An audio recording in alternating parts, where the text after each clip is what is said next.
Hello guys, my name's Rod and today I am going to be doing another information video on a another zombie game which is set to come out soon but not too soon as far as I know.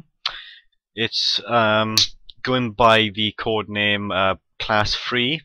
That is not its final name, or at least they're not sure if they want to change or not. Some of you may have seen my War Z videos on the the features and general stuff you'd want to know on a game. So it's basically going to be like that. I'm not going to try and go as fast as I can. I'm going to try to make sure everybody understands what I'm saying. And right, I'm just going to get my stuff up now. There's quite a lot of stuff to go through by the looks of it.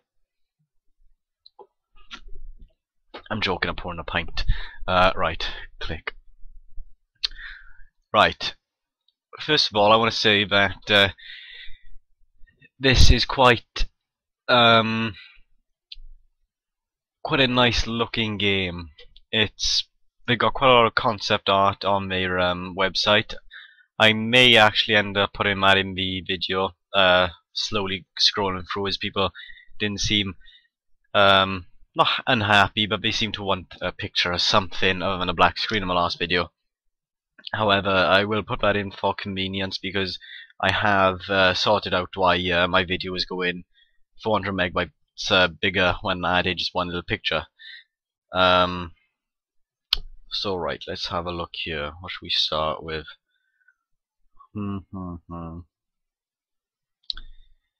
Right.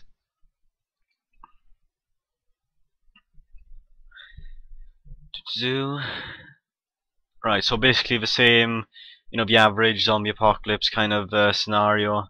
Massive zombie outbreak and humans are trying to survive. And they're not having a very easy time doing that. By the looks of it, it's just giving like a little summary of the stuff, and it says, will you find and fortify a base, perform daring raids for valuable stores of food and ammunition, and rescue other survivors, or will you take your chances and go it alone? The choice is yours. So again, it sounds quite player driven compared to a proper like story driven game. Sounds like you can have possibly your own kind of like base, like well, that's what it says. Seems like you might need food and water to survive. Not quite sure what it means by other survivors, if you'll be actually able to have other NPC survivors or if they're real survivors. I assume NPCs. Obviously you'll have a choice to go completely alone. I know loads of people like being a lone wolf.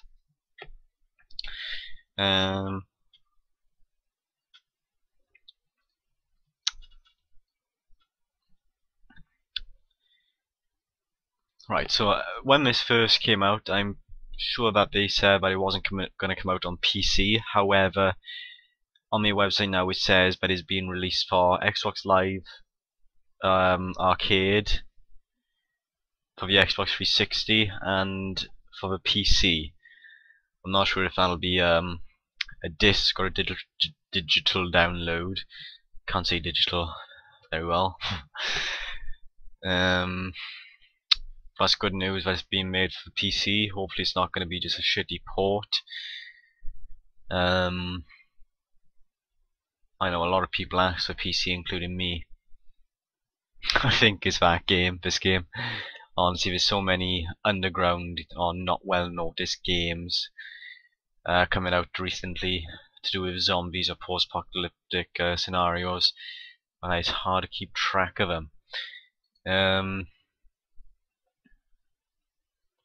So again, saying about the survival aspect of the game, trying to be realistic in terms of what you need to survive and how to survive. You need food, water, shelter, and ammo. Shelter, and ammo. You need them all. So, by the sounds of it, it's going to be quite a heavy gunplay game. It doesn't seem like they're saying anything about melee weapons yet. What if? Yeah. So they seem like they want to experiment with the. Oh god damn it, Fabio! I don't look like Roy Cropper. I don't. So yeah, by the looks of it, they're trying to experiment with what would happen in a zombie apocalypse. What would you do in specific in a zombie apocalypse? I know some people in video games, they say, "Oh, I'd kill that person for his shit, whatever." But in real life, they'd be struggling to pull the trigger, and they'd probably collapse into a traumatic spree of crying.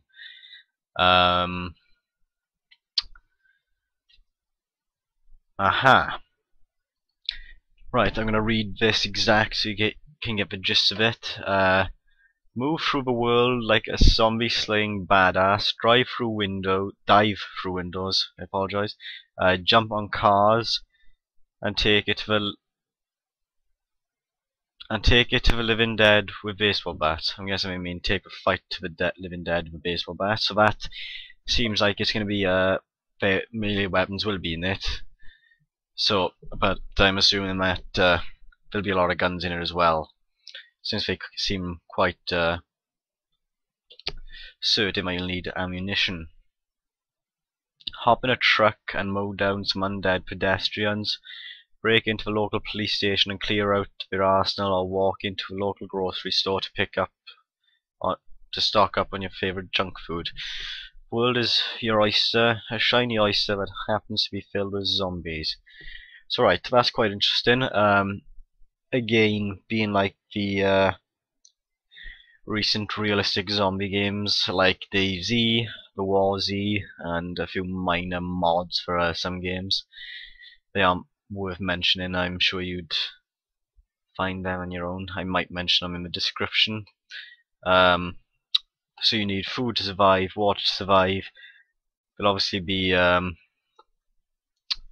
you'll have to scavenge for your weapons. Not sure if you'll be able to buy them yet. You'll see if I can find some on that later.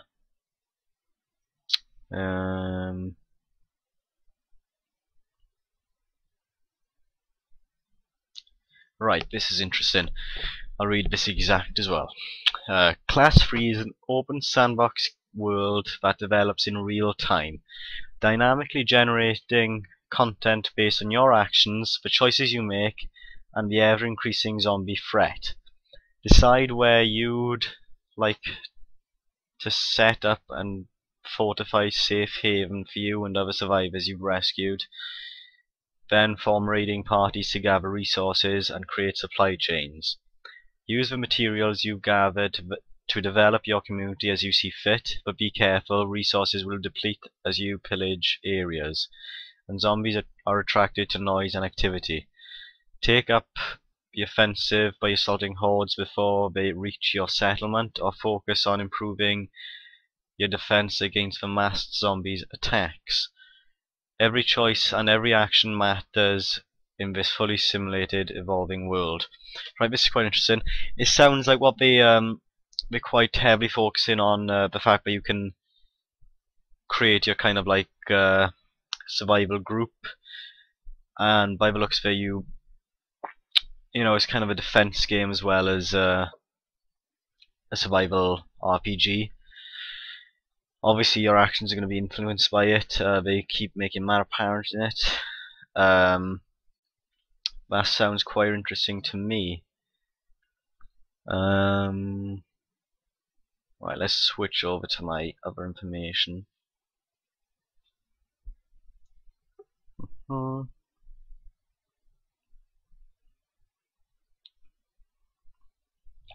Right.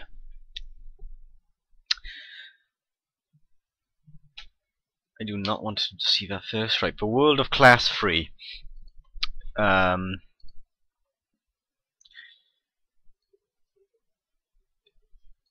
Okay, I don't care about that.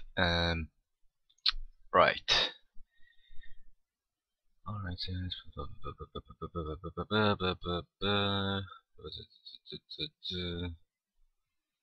right. There are two types.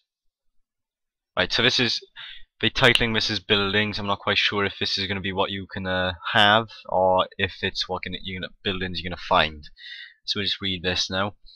There are two types of players: player-established refuge, homes and outposts. Your home is your base of operations. It is where you can keep your supplies, research new technologies, that's interesting, build facilities such as infirmaries and training areas, and where you and your fellow survivors can safely sleep for night. The main requirement for a potential home site is that it have a perimeter fence or wall. Outposts are buildings you choose to establish as a supply and refuge point away from your home. Just about any building can be an outpost, including houses, stores, and commercial buildings. That's quite interesting. Right. Can a police station, prison, hospital, or other public buildings be used as an outpost, I'm guessing? Public buildings can be used for outposts. Some public buildings may also be suitable for home sites. I'm guessing that will be things like prisons, since they have pretty damn big walls and fences. Right. Is every building enterable, and is every room enterable in that building? If a building is not damaged in such a way as to prevent entry, you will be able to get inside. The vast majority of buildings in Class 3 are indeed enterable. It was a hell of a lot of work to make that happen, but we felt it was core to making you feel like you were in the real world. That is quite interesting. Now, if you may have saw my Perwazi video, and they aren't planning to add a lot of enterable buildings until later on in the game, after it's released. Although there are still many buildings you can go in, a lot that you see you won't be able to go in. So that's quite frustrating, but in this game they seem to be working towards, or even have done, what Perwazi haven't done, and DayZ. But obviously you can't do DayZ because it's a mod based on a game completely different to what DayZ had in plan. Right, when we are building, do we go through menus RTS style? You said we don't have to find the wood. Do planks magically appear, or do we fetch them in backpacks? Right. So how do you go about building your home? Is it just how do you do it? Building in your home is accomplished by selecting the type of facility you'd like to create or research in the journal UI, and then gathering required resources, building materials, additional survivors, special needs such as copper, wire, and fertilizer. Each home site has a number of interior and exterior locations appropriate for building. It's not free-form building like Minecraft. Our goal is to streamline the building process so you can focus on the strategic impact of your research and building decisions, rather than requiring you to micromanage the details of a construction process. I'm not quite sure what I feel about that. I definitely like to have full customization on my stuff, but can't really decide on whether I like it or not until I've actually played the game. Right. When barricading doors and windows, you don't need to gather wood. We assume there is plenty of broken furniture and other appropriate barricade materials laying around during the apocalypse. Right. Are there any places in the world that you can only get specific equipment in that you can't find anywhere else? For example, military base that will have army issued guns and vehicles and such. Obviously they would be high risk places to go, but they'd be worth it if you could get out alive. Yes, certain weapons, items and vehicles can only be obtained in certain parts of the world. That's not quite what he asked, but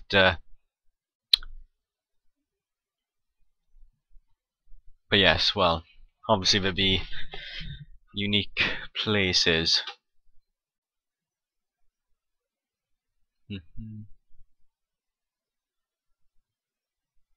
Will we be able to move objects like chairs and tables to barricade windows?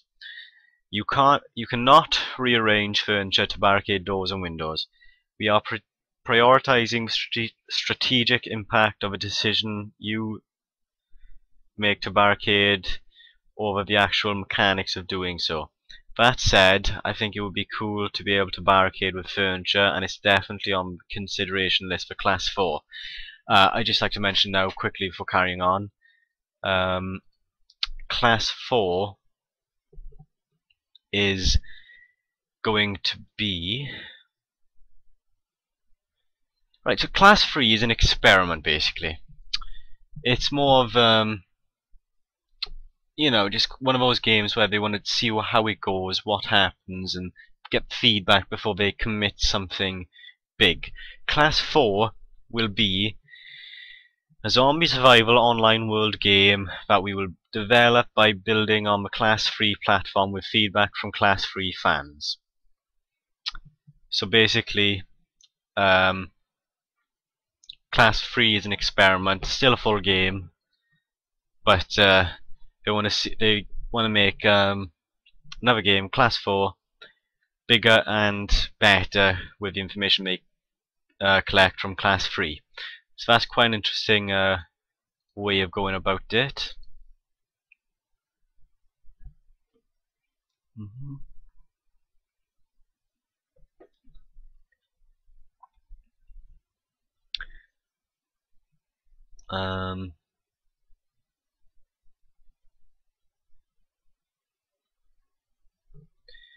Right, so you need to choose a pre-existing structure. You can't just build a house and then expand on it from that. You have to find one and then you expand on that. Right,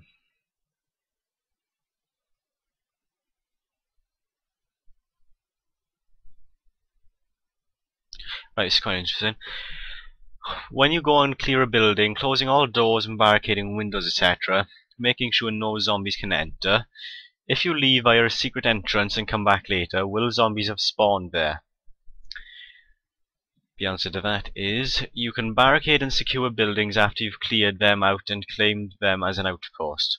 All buildings under your control, homes and outposts, create a radius of protection around the building and immediate area, which decreases the density of ambient zombies, prevents infestation of nearby buildings, and prevents zombies from spawning in the controlled building. Zombies will continue to attack the perimeter of the building if you were spotted or heard inside, and if they overrun the building you could lose control of the building, so you'd better have the resources to protect what you claim. That's quite interesting. So they seem heavily on some sort of, you know, house as a home kind of thing, and they want you to, you know, you don't go just around the world moving from place to place. That sounds pretty interesting. I know we'll drive cars and trucks, but will we be able to fly helicopters and airplanes? Will we be able to drive bicycles, ATVs and dirt bikes? Or motorcycles? We are going to start with cars and trucks, but those are all great ideas for someday. So again, they probably mention in Class 4, they seem to be wanting to just keep it simple for Class 3, but an experiment, but bring in, you know, the ideas of the fans of Class 3, or well, the players of Class 3 I should say.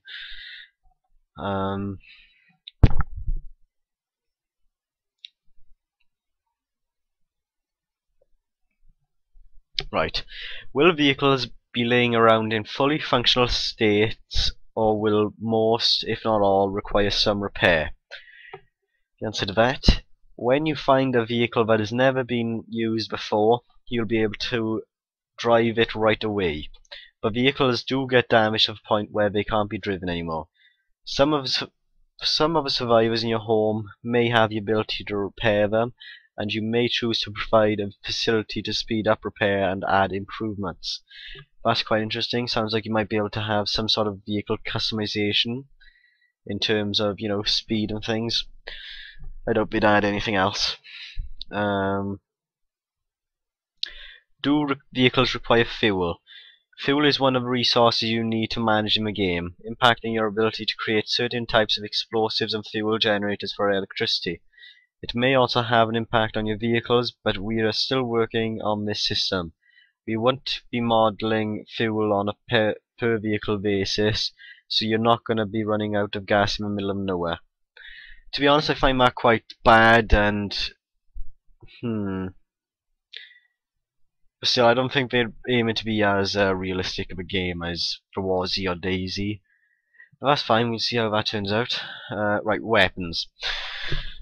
Will the weapons we see be realistic and gritty, or are they going to be Dead Island's electrocuting, flaming and glowing style? We are going for realistic and gritty. All weapons, including guns, melee weapons and devices you can build, such as Molotov cocktails, mines, are modelled on realistic real-world counterparts that you'll be able to find or construct. Sorry, no flaming chainsaws of doom. Right.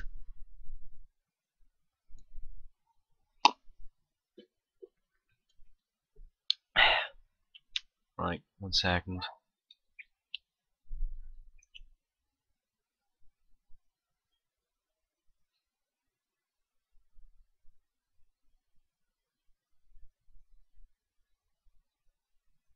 Right, so you can't build weapons, however you can build silencers and incendiary devices or explosives, providing you have the upgraded components in your workshop to a machine shop or munition shop. Right, not quite sure what they mean by that. We're experimenting with weapon durability. That's obviously there.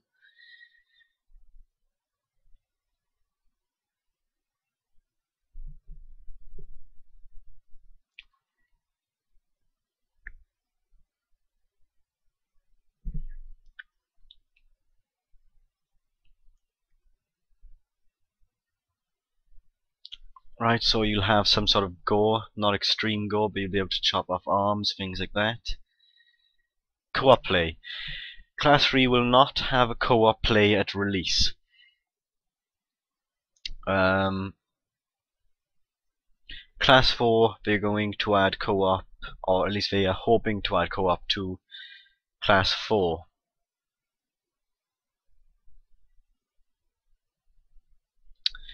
And they may add co-op to Class 3 while they're creating Class 4 to experiment and get feedback. But Class 3 is mainly going to be a single player experience. That's what they say.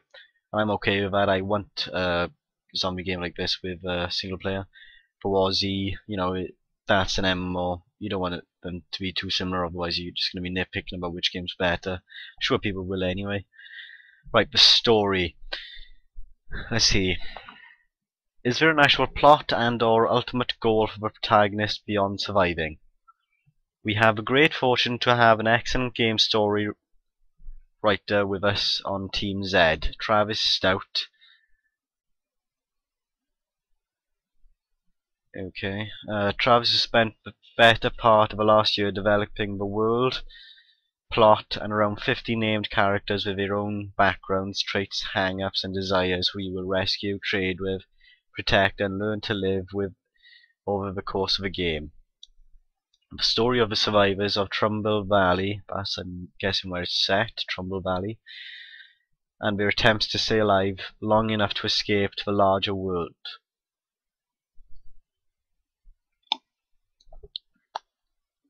Right, I'm guessing that in those characters you'll probably be able to see in Class 4 as that's aiming to be more of an online game. And I'm guessing the map will be bigger in Class 4 as well. I'm not sure how big the map will be in Class 3, I haven't seen anything about that yet.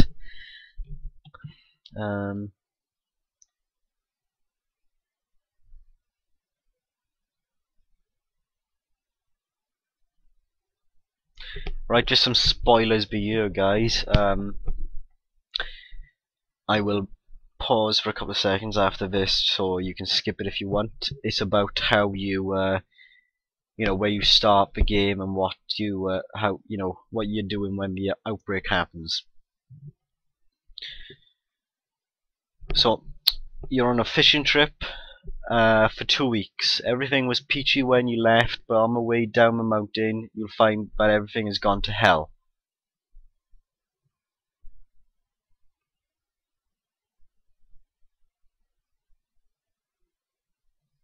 Right?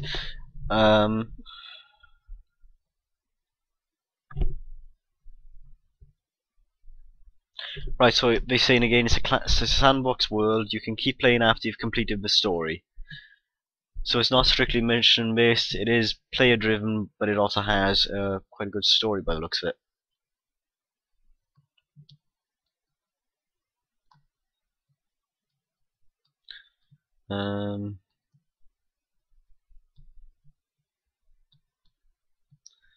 Right, there won't be any live events in Class 3, but they are wanting to add it in. Oh well, it's a key component. The online world sequel codenamed Class 4. It's quite interesting.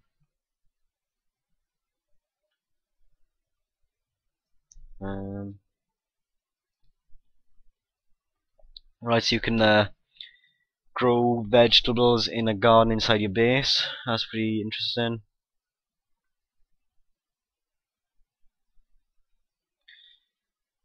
They are thinking about adding hunting and fishing, and even maybe raising livestock in a future update.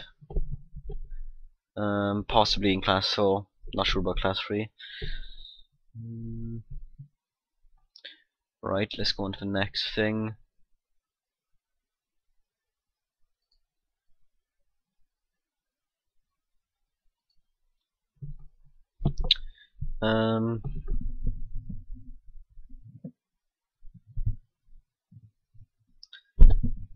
Right, zombies and survivors. Do Class 3 zombies require headshots to die and stay dead, or do they have to have hit points you need to deplete? Headshots are by far the most effective method of killing a zombie.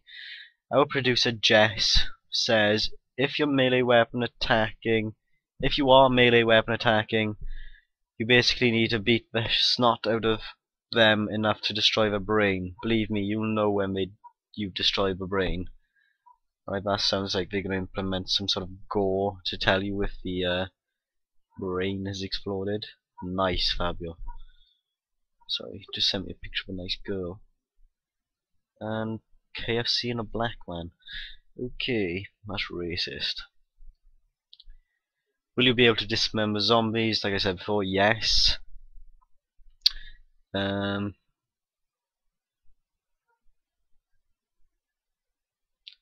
Zombies tend to be more active at night. They are not smarter or dumber. And they prefer to be grouped up in night. So in night expect much harder fights but easier to get around zombies compared to in the day where they'd all be spread around and you might run into one somewhere you're not expecting.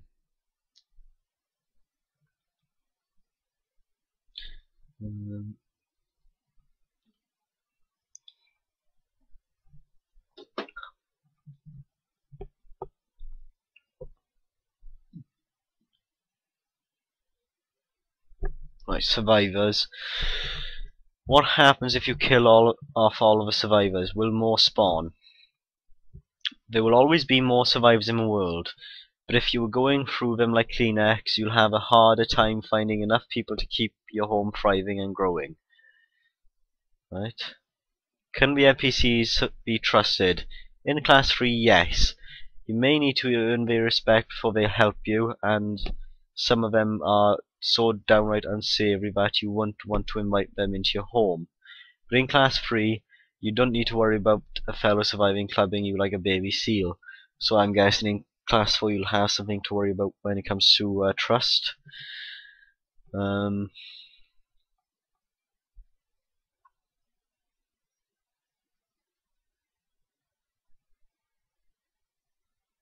Right.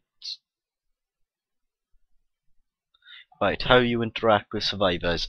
You'll interact with survivors who are not part of your community by agreeing to help them, trading with them, and earning their trust.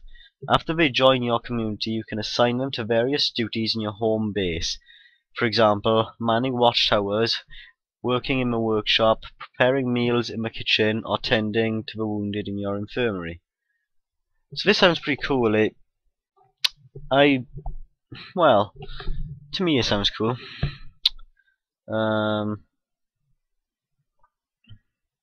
They'll also be available for scouting, supply and rescue missions when you call into your base via walkie-talkie and request assistance. So that's pretty cool. Will survivors follow you around, or can you tell them to stay at one of your buildings? Guard a building, like a non-home or non-outpost? Can they fight? Will they run or stand unbeaten? It depends on the situation, the survivor, and what you've done to that point. You can assign a survivor to defend a home or an outpost. They can't do anything with an unclaimed building, but the number of buildings that can be claimed as an outpost is far greater than the number of potential homes. After that, what they do depends on their own tendencies and the situation itself. They will choose to fight or run for it, depending on what's going on, number of zombies, where you are, what you've done in the past, their own inherent preferences, and more. So by the looks of it, you're gonna have quite trouble. You're gonna have to know people before you actually trust them. That sounds pretty cool. You can get more specific in some situations, usually mission related. But generally you'll choose which survivors are best in which situations and which survivors suit your strategy at the moment, and then see how it plays out. So that sounds pretty good. Cool, good. What about survivors you haven't rescued? How do you interact with them? Can they be killed before you have a chance to invite them to your party? The interaction is more action than talking.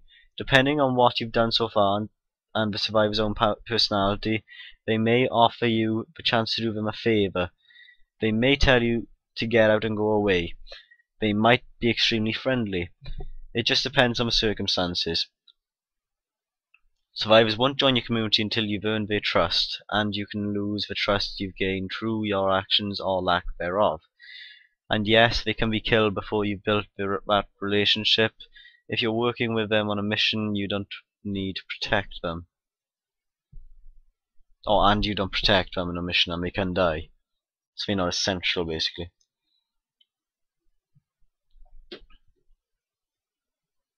Right, so they aren't at any risk until you've encountered them, for gameplay reasons.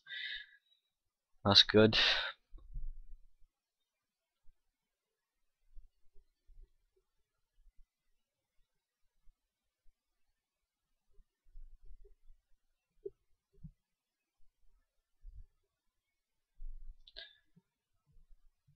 Right, so bases will depend how much people you can have by the looks of it. So for example, you're not going to have 20 people in a shed. That sounds pretty good.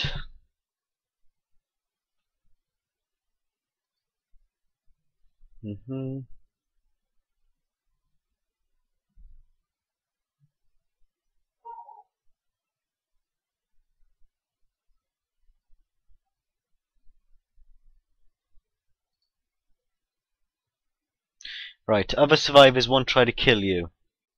However, they may be not that nice to you.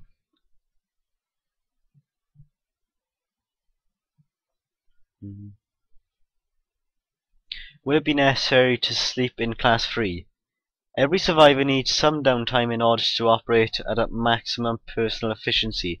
So in that sense, yes, they will need to sleep. Time to build a bunkhouse. So I'm not sure if you're gonna... I'm guessing that you probably get, you know, some negative effects if you don't sleep, basically. Right.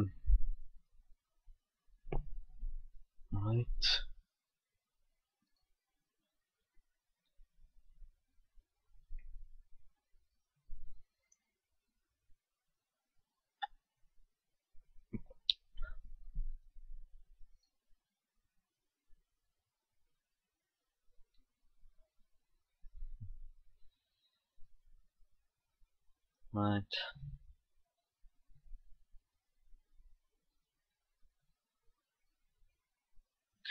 Right, you will need to feed your community, or they lose faith in you and eventually abandon you. And yes, if you can't grow food in the safety of your base, you need to scavenge for it. Interesting.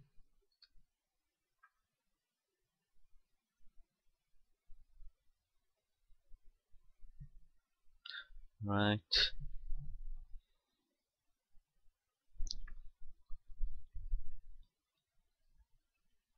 No.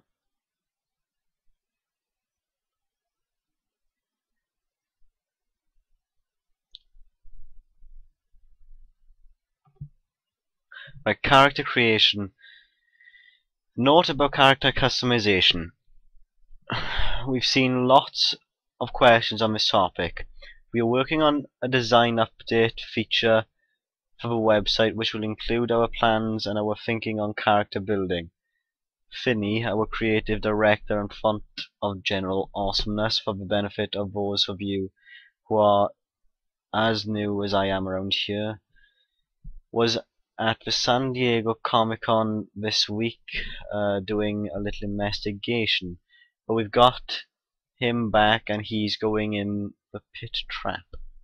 So they're looking into character creation, basically. um,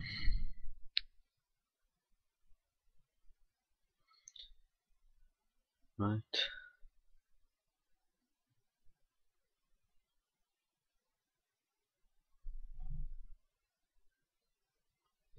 Right. How big is the class 3 map?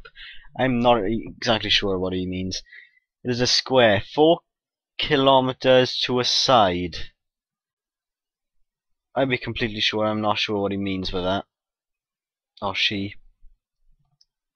That's a pretty stupid way of putting it.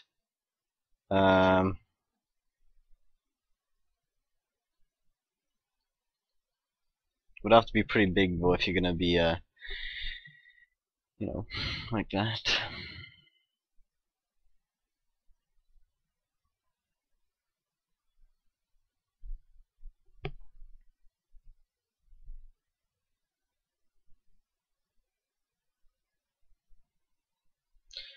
Right, so they don't even have, they don't want to speculate on a release date yet.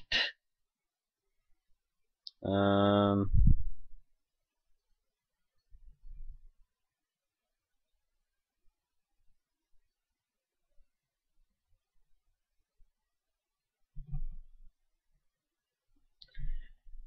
right, so they're gonna add different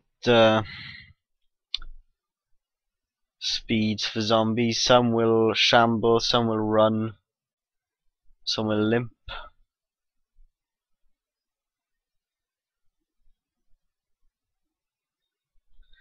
And that's about it I have on class 3. Um,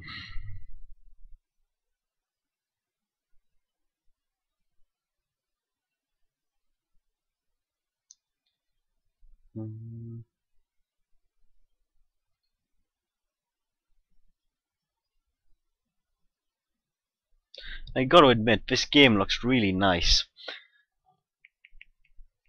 I will post, I will put pictures in the video, ranging from concept art to some of the actual in-game screenshots.